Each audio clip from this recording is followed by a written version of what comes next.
মানিকেরা, ও জওয়ানেরা, যুবকেরা, আল্লাহ নবী এই সমাজে আবু জাহালের সঙ্গে ওই রাজ দরবারে চলে যায়। আর ওই শাম দেশের বাদশাহ, ওই শাম দেশের নেতারা আমার নবীকে দেখে আগে আবু জাহেল বলে দিয়েছেন, আমার সঙ্গে মুহাম্মদ সাল্লাল্লাহু আলাইহি ওয়াসাল্লামকে নিয়ে আসিব। ও রাজারা, ও মন্ত্রীরা, আমি যখন মুহাম্মদকে এই রাজ দরবারে নিয়ে আসিব, তখন তোমরা অপমান অপদর্শ করে দিবে। আঘারে আল্লাহর নবীকে দেখে আল্লাহর নবী যখন প্রবেশ করে, আর শাম দেশের বাদশারা, শাম দেশের নেতারা, শাম দেশের মন্ত্রীরা আমার নবীর চেহারা দেখে, আমার নবীর চেহারা দেখে সমস্ত মানুষ দাঁড়িয়ে যায় মুহাব্বতে। ও সোনার মানিকেরা, আল্লাহর নবীর চেহারা এত সুন্দর ছিল, আল্লাহর নবীর চেহারা এত নূরময় ছিল, ওই সমাজে শাম দেশের বাদশারা, শাম দেশের নেতারা আমার নবীকে দেখে দাঁড়িয়ে যায়। আবু জাহাল মাথাতে আবার চক্রান্ত খেলতে লাগে, আমি মুহাম্মদ সাল্লাল্লাহু আলাইহি ওয়াসাল্লামকে নিয়ে আসিলাম, আমি আবু জাহাল, আমি মুহাম্মদকে নিয়ে আসিলাম, তবে শাম দেশের বাদশার সঙ্গে কি কথা হয়েছিল আর যেন উলট পালট হয়ে যায়। আবু জাহাল নবীকে নিয়ে এসেছিল চক্রান্ত করে, যে কি মুহাম্মদ সাল্লাল্লাহু আলাইহি ওয়াসাল্লামকে নিয়ে যাব আর যেন অপমান অপদর্শ করব। কিন্তু না মুসলমান, আল্লাহ রাব্বুল আলামিন নবীর শানটাকে উঁচু করে দিয়েছে, নবীর শানটাকে বুলন্দ করে দিয়েছে। জোরে বলুন সুবহানাল্লাহ। তবে মুসলমান আমার নবীর শান আজ কতজন দেখছেন নবীর শানকে নিয়ে ছিনিমিনি খেলছে। আবু জাহাল বিশ্বের বিখ্যাত কাফের, তবু নবীর শানটাকে ছোট করতে পারল না। আর আজকালকার মোল্লারা আমার নবীর শানকে নিয়ে খেলছে কি খেলছে না মুসলমান। তবে আমাদেরকে নবীর শানটাকে বেশি বেশি করে ভালোবাসতে হবে এবং নবীকে বেশি করে মহব্বত করতে হবে। জোরে বলুন সুবহানাল্লাহ। আর একটু মহব্বতে বলুন না ইয়া রাসূলুল্লাহ।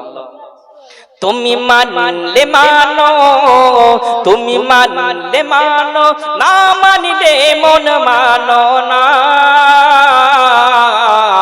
আশিকের আসল জান্নাত সোনার মদিনা। জোরে বলুন সুবহানাল্লাহ। আর একটু মহব্বতে বলুন না ইয়া রাসূলুল্লাহ। তুমি মানলে মানো, তুমি মানলে মানো, না মানলে মন মানো না। আশিকের আসল জান্নাত সোনার মদিনা। জোরে বলুন সুবহানাল্লাহ। আশিকের আসল জান্নাত সোনার মদিনা। মুসলমান নবীকে ভালোবাসুন, তাহলে ইনশাআল্লাহ জান্নাত পাবেন। জোরে হবে না সুবহানাল্লাহ। আর একটু মহব্বতে বলুন ইয়া রাসূলুল্লাহ। ভাইও বাবাজি, ও সোনার মানিকেরা, ও জওয়ানেরা, যুবকেরা, আল্লাহ নবীর চেহারা দেখে ওই সমাজে আবু জাহাল যেন নবীকে নিয়ে রাজ দরবারে প্রবেশ করে। রাজা, সেনাপতি, মন্ত্রী মশাইরা আমার নবীকে দেখার পরে দাঁড়িয়ে যায়। রাজার চেয়ারটা দেওয়া হলো, আল্লাহ নবী বসে যায়। আবু জাহাল বলতে লাগলো, ও বাবা মুহাম্মদ, সাল্লাল্লাহু আলাইহি ওয়াসাল্লাম শুনে রেখে দাও, জেনে রেখে দাও, তবে শুনে রেখে দাও, জেনে রেখে দাও, আমি তোমাকে একটি প্রশ্ন করতে চাই। ওই সময়তে নবী বলেছিলেন, ও আবু জাহাল শুনে রেখে দাও, শুনে রেখে দাও, তুমি আমাকে অনেকবার প্রশ্ন করেছো, একবার প্রশ্ন করেছিলে যদি আসমানের চাঁদকে দুই খণ্ডিত করতে হবে, আমি নবী চাঁদকে দুই টুকরো করে দিয়েছি। আবার তুমি বলেছিলে গাছকে নিয়ে আসতে পারলে আমি কলেমা পড়ে নিব, তবু আমি গাছটাকে নিয়ে এসেছিলাম। ও আবু জাহাল শুনে রেখে দাও, শুনে রেখে দাও, তুমি বারবার আমাকে মিথ্যা কথা বলো। ও আবু জাহাল তুমি আর কি বলবে, বলে দাও, বলে দাও।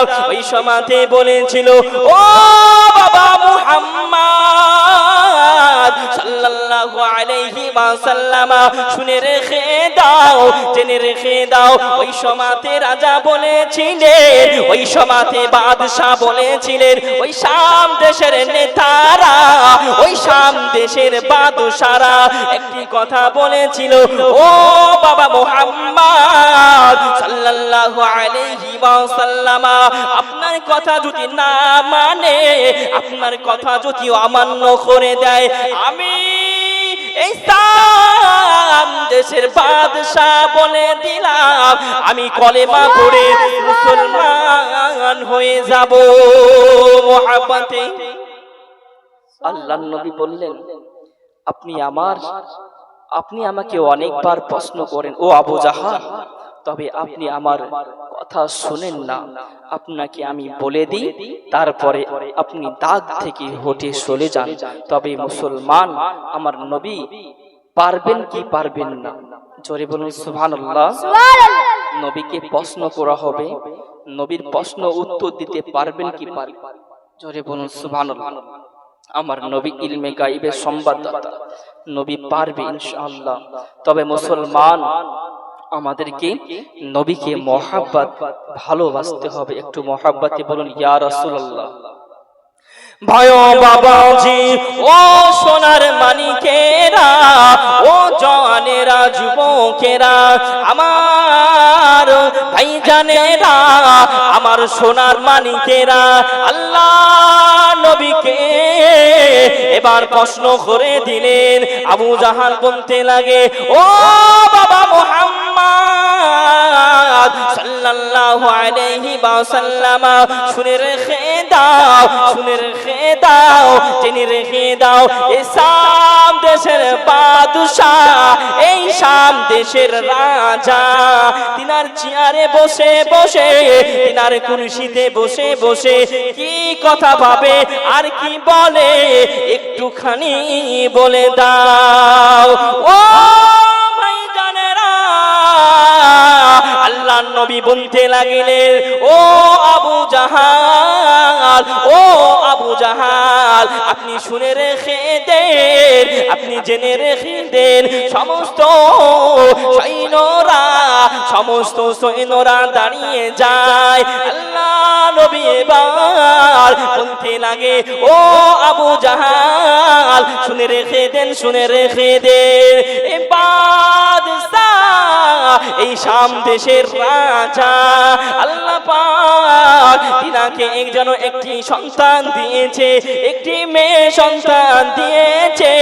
আল্লাহ নবীকে, আল্লাহ নবী বলতে লাগে, ও বাবা শাম দেশের বাদশা শুনে রেখে দেন, শুনে রেখে দেন, একটা যেন কথা ভাবে, একটি যেন কথা বারবার ভাবে, তিনার মাথাতে, তিনার দিলে একটি কথা ভাবে, একটি কথাই ভাবে, আল্লাহ রাব্বুল আলামিন তিনাকে একটি কন্যা সন্তান দিয়েছে। সেই মেয়েটা যেন কানে শুনতে পায় না, সেই মেয়েটা চোখে দেখতে পায় না, সেই মেয়েটা যেন হাঁটতে পারে না। ও রাজা মশাই, ও আবু জাহাল আপনি শুনে রেখে দেন, আপনি জেনে রেখে দেন, ওই বাদশা ওই নেতা ওই কথাটাই বসে বসে ভাবে। ও ভাই জানেরা, ও সোনার মানিকেরা, ওই সমাতে শাম দেশের বাদশাহ আল্লাহর নবীর পাদখানা ধরে নেয়। ইয়া রাসূলুল্লাহ, শাদ্দাদ কা ইয়া হাবিবাল্লাহ, নবী গো, ও মায়ার নবী, আপনি যে কথাটি বলেছেন ইয়া রাসূলুল্লাহ হাবিবাল্লাহ, হুজুর আমি এই কথাটাই ভেবে ভেবে দিন কাটাই। জোরে বলুন। আল্লাহর নবী ওই কথাটা বলিয়ে দিলেন, আর আবু জাহাল মনটা ছোট হয়ে যায়, আবু জাহাল ছোট হয়ে যায়, আল্লাহর নবীর কদমে জড়িয়ে পড়ে যায়। শাদ্দাদ কা ইয়া রাসূলুল্লাহ, হুজুর আপনি যেই কথাটা বলেছেন এটাই আমি ভেবে ভেবে মরে যাই ইয়া রাসূলুল্লাহ। হুজুর তাই আমি টেনশন করি আমার সন্তানকে, আমার মেয়েকে কেমন করে দিলে, কোথায় নিয়ে গেলে ভালো হবে, কোন ডাক্তারের কাছে নিয়ে গেলে আমার কন্যাটা সুস্থ হয়ে যাবে। জোরে বলুন সুবহানাল্লাহ। আর একটু মোহাব্বতে বলুন না ইয়া রাসূলুল্লাহ। ভাইও বাবাজি, ও সোনার মানিকেরা, ও জওয়ানেরা, যুবকেরা, আমার ভাইজানেরা, আমার সোনার মানিকেরা, আল্লাহর নবী দিন ও দুনিয়ার বাদশাহ হাবিবুল্লাহ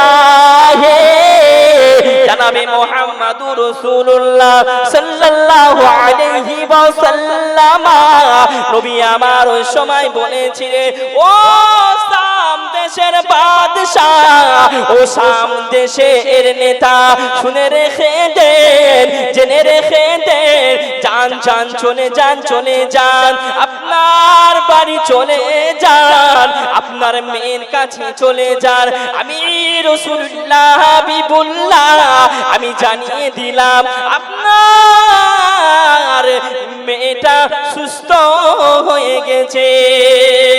ওই সময়তে শাম দেশের বাদশাহ আর দৌড়ে দৌড়ে দৌড়ে দৌড়ে গুটি গুটি গুটি গুটি পায়ে তিনার বাড়ি চলে যায়। তারপরে তার বাজাতে খটখট খটখট খটখট করে আওয়াজ করতে লাগে। ভাই জানেরা, ও সোনার মানিকেরা, আল্লাহ নবীর কথা শুনে ওই বাড়ি যেন চলে যায়। আর যেই মেয়েটা চোখে দেখতে পাই না, যেই মেয়েটা কানে শুনতে পাই না, যেই মেয়েটা হাঁটতে পারে না, সালামের যে মেয়েটা জবাব দিতে পারে না, ওই মেয়েটা যেন দরওয়াজা খুলে কালেমা পড়তে পড়তে বাড়ি আসে। জোরে বলুন। ওই সময় বলেছিলেন, আব্বা জান, আব্বা জান, মেয়েকে বললেন তুমি কেমন করে সুস্থতা হয়ে গেলে? তখন মেয়েটা বলেছিলেন, আমি চিনি না নবী, এবং আমি দেখতে পেলাম আমার সম্মুখে একজন সাদা জুব্বাওয়ালা মানুষ আসিলেন, আসার পরে আমার মাথাতে হাত গুলে দিলেন, আমি পরিপূর্ণ আল্লাহর কুদরতে সুস্থ হয়ে যাই। জোরে বলুন সুবহানাল্লাহ। তবে বোঝা গেল আমার নবীকে কত ভালোবাসতে হবে। ভাইও বাবাজি, ও সোনার মানিকেরা, ও জওয়ানেরা, যুবকেরা, আল্লাহ নবীকে কত ভালোবাসতে হবে, আল্লাহ নবীকে কত প্যার করতে হবে। ওই সময়তে শাম দেশের বাদশাহ, শাম দেশের নেতা ওই সময়তে মেয়েকে বলেছিলেন, ও মা মেয়ে, শুনে রেখে দাও, শুনে রেখে দাও, তুমি সুস্থতা হয়ে গেছো, আমাকে আর রাজ দরবার চাই না, আমি আর বাদশাহ হতে চাই না, ওই নবীর গোলামি করে, ওই নবীর দাসত্ব হয়ে সারা জিন্দেগিটা গুজারতে চাই। ভাই বাবাজিরা, ও সোনার মানিকেরা, আল্লাহর নবীর কাছে দৌড়ে দৌড়ে দৌড়ে দৌড়ে চলে আসে। ইয়া হাবিবাল্লাহ নবী পাকের পা দুখানা শিব তখন তোমরা অপমান অপদর্শ করে দিবে আঘারে আল্লাহর নবীকে দেখে আল্লাহর নবী যখন প্রবেশ করে আর শাম দেশের বাদশারা শাম দেশের নেতারা শাম দেশের মন্ত্রীরা আমার নবীর চেহারা দেখে আমার নবীর চেহারা দেখে সমস্ত মানুষ দাঁড়িয়ে যায় মুহাব্বতে ও সোনার মানিকেরা আল্লাহর নবীর চেহারা এত সুন্দর ছিল আল্লাহর নবীর চেহারা এত নূরময় ছিল ওই সময়তে শাম দেশের বাদশারা শাম দেশের নেতারা আমার নবীকে দেখে দাঁড়িয়ে যায় আবু জাহাল মাথাতে আবার চক্রান্ত খেলতে লাগে আমি মুহাম্মদ সাল্লাল্লাহু আলাইহি ওয়াসাল্লামকে নিয়ে আসিলাম আমি আবু জাহাল আমি মুহাম্মদকে নিয়ে আসিলাম তবে শাম দেশের বাদশার সঙ্গে কি কথা হয়েছিল আর যেন উলট পালট হয়ে যায় আবু জাহাল নবীকে নিয়ে এসেছিল চক্রান্ত করে যে কি মুহাম্মদ সাল্লাল্লাহু আলাইহি ওয়াসাল্লামকে নিয়ে যাব আর যেন অপমান অপদর্শ করব কিন্তু না মুসলমান আল্লাহ রাব্বুল আলামিন নবীর শানটাকে উঁচু করে দিয়েছে নবীর শানটাকে বুলন্দ করে দিয়েছে জোরে বলুন সুবহানাল্লাহ তবে মুসলমান আমার নবীর শান আজ কতজন দেখছেন নবীর শানকে নিয়ে ছিনিমিনি খেলছে আবু জাহাল বিশ্বের বিখ্যাত কাফের তবু নবীর শানটাকে ছোট করতে পারল না আর আজকালকার মোল্লারা আমার নবীর শানকে নিয়ে খেলছে কি খেলছে না মুসলমান তবে আমাদেরকে নবীর শানটাকে বেশি বেশি করে ভালোবাসতে হবে এবং নবীকে বেশি করে মহব্বত করতে হবে জোরে বলুন সুবহানাল্লাহ আর একটু মহব্বতে বলুন না ইয়া রাসূলুল্লাহ তুমি মানলে মানো তুমি মানলে মানো না মানলে মন মানো না আশিকের আসল জান্নাত সোনার মদিনা জোরে বলুন সুবহানাল্লাহ আর একটু মহব্বতে বলুন না ইয়া রাসূলুল্লাহ তুমি মানলে মানো তুমি মানলে মানো না মানলে মন মানো না আশিকের আসল জান্নাত সোনার মদিনা জোরে বলুন সুবহানাল্লাহ আশিকের আসল জান্নাত সোনার মদিনা মুসলমান নবীকে ভালোবাসুন তাহলে ইনশাআল্লাহ জান্নাত পাবেন জোরে হবে না সুবহানাল্লাহ আর একটু মহব্বতে বলুন ইয়া রাসূলুল্লাহ ভয় বাবাজি ও সোনার মানিকেরা ও জওয়ানেরা যুবকেরা আল্লাহ নবী চেহারা দেখে ওই সমাতে আবু জাহাল যেন নবীকে নিয়ে রাজ দরবারে প্রবেশ করে রাজা সেনাপতি মন্ত্রী মশাইরা আমার নবীকে দেখার পরে দাঁড়িয়ে যায় রাজার চেয়ারটা দেওয়া হলো আল্লাহ নবী বসে যায় আবু জাহাল বলতে লাগলো ও বাবা মুহাম্মদ সাল্লাল্লাহু আলাইহি ওয়াসাল্লাম শুনে রেখে দাও জেনে রেখে দাও তবে শুনে রেখে দাও জেনে রেখে দাও আমি তোমাকে একটি প্রশ্ন করতে চাই ওই সময়তে নবী বলেছিলেন ও আবু জাহাল শুনে রেখে দাও তুমি আমাকে অনেকবার প্রশ্ন করেছো একবার প্রশ্ন করেছিলে কি আসমানের চাঁদকে দুই খণ্ডিত করতে হবে আমি নবী চাঁদকে দুই টুকরো করে দিয়েছি আবার তুমি বলেছিলে গাছকে নিয়ে আসতে পারলে আমি কলেমা পড়ে নিব তবু আমি গাছটাকে নিয়ে এসেছিলাম ও আবু জাহাল শুনে রেখে দাও তুমি বারবার আমাকে মিথ্যা কথা বলো ও আবু জাহাল, তুমি আর কি বলবে বলে দাও বলে দাও। ওই সময়তে বলেছিল ও বাবা মুহাম্মদ সাল্লাল্লাহু আলাইহি ওয়াসাল্লাম, শুনে রেখে দাও, জেনে রেখে দাও। ওই সময়তে রাজা বলেছিলেন, ওই সময়তে বাদশা বলেছিলেন, ওই শাম দেশের নেতারা, ওই শাম দেশের বাদশারা একটি কথা বলেছিল ও বাবা মুহাম্মদ সাল্লাল্লাহু আলাইহি ওয়াসাল্লাম, আপনার কথা যদি না মানে, আপনার কথা যদি অমান্য করে দেয়, আমি এই শাম দেশের বাদশা বলে দিলাম আমি কলেমা পড়ে মুসলমান হয়ে যাব। মুহাব্বতে